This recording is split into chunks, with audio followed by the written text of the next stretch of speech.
আওয়ামী লীগ তো নির্বাচনের রেসেও নাই, দেশেও নাই, আওয়ামী লীগ নেত্রীও নাই, সুতরাং এটা আলোচনার কোনো বিষয় হতে পারে আমরা মনে করি না। আর এরকম সন্ত্রাসী কর্মকাণ্ড তো যে কেউ, আওয়ামী লীগ কেন, যে কেউ করতে পারে। তো সন্ত্রাসী কর্মকাণ্ড তো এটার থেকে যদি আপনি সুরক্ষা চান তাহলে আইনশৃঙ্খলা বাহিনীকে তাদের দায়িত্ব পালন করতে হবে সঠিকভাবে। মূলত নির্বাচন কেন্দ্রিক আলোচনা আর কি। ওইটা তারা তো সহযোগিতা করছে, তারা তো নির্বাচন কমিশনকে সাপোর্ট দিচ্ছে, ফাইন্যান্সিয়াল সাপোর্ট দিচ্ছে, সিভিল সোসাইটির সাথে কাজ করছে, দলগুলোর সাথেও কথাবার্তা বলছে, এবং তাদের এখানে আসবে, অবজারভার আসবে, সেটাও তারা সিদ্ধান্ত নিয়েছে। তো এগুলোর উপর তারা কাজ করছে। নির্বাচন নিয়ে ইউরোপিয়ান ইউনিয়ন খুবই, তারা নির্বাচনটা যাতে সফলভাবে হয় তারা সেদিকে বেশি মনোযোগী। এই মুহূর্তে তাদের মনোযোগটা হচ্ছে নির্বাচনকে সুষ্ঠুভাবে সম্পন্ন করা, যেহেতু তাদের একটা বড় ইনভলভমেন্ট এই নির্বাচনে আছে।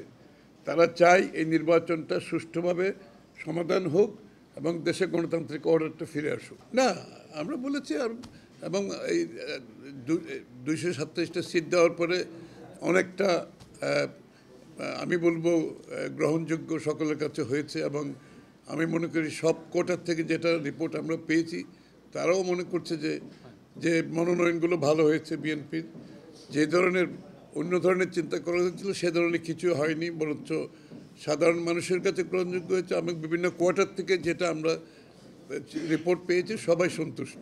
জুলাই স্বীকৃতির মাধ্যমে, জুলাই স্বীকৃতি বলতে কি আমি তো বুঝতে পারছি না।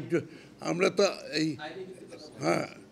আমরা তো ইতিমধ্যে আলোচনা হয়েছে, ঐক্যমত হয়েছে, সনদ সই হয়েছে, তো এরপরে আর কি বাকি আছে আমাদের তো জানা নেই। আপনার রুচির সাথে মানানসই স্টাইলিশ সব ডিজাইন থেকে বেছে নিন জংমুক্ত ও long lasting shine basin tap. Fittings shine তো সবকিছু ফাইন। এখন যদি এত আলোচনার পরে, ঐক্যমত হওয়ার পরে, সনদ সই হওয়ার পরে আর যে কিছু থাকতে পারে সেটা তো আমাদের আমরা ঠিক বুঝতে পারছি না ব্যাপারটা কি। না, কনসার্ন ওই ক্ষেত্রে তো সবারই কনসার্ন থাকবে। আইনশৃঙ্খলা একটা বিষয়, এটা সবসময় সকলেরই কনসার্ন থাকবে, আমাদেরও কনসার্ন আছে। তো সেটা তো আজকে যেটা, এটা তো সরকার, আমরা আশা করছি তাদের আইনশৃঙ্খলা বাহিনী আরও শক্ত অবস্থানে থাকবে, আরও কঠিন অবস্থানে থাকবে, এবং এটার সমাধানে তারা আরও সচেষ্ট থাকবে, এটা আমরা সবাই আশা করি। না, আমি তো বলছি এরকম সন্ত্রাসী কর্মকাণ্ড যারা নির্বাচনী রেসের মধ্যেই নাই, যারা দেশেই নাই, সুতরাং যাদের কর্মকাণ্ড স্থগিত আছে, এরকম ওরা এখন সন্ত্রাসী কর্মকাণ্ড তো অনেকেই করতে পারে। এইগুলো সরকারের দায়িত্ব, সরকার পালন করবে। কারা করছে সরকারকে, তাদের গোয়েন্দা সংস্থা আছে, তাদের আইনশৃঙ্খলা বাহিনী আছে। আমরা আশা করছি সরকার আরও বেশি সচেষ্ট থাকবে, আরও ভালোভাবে এটার মোকাবেলা করতে হবে।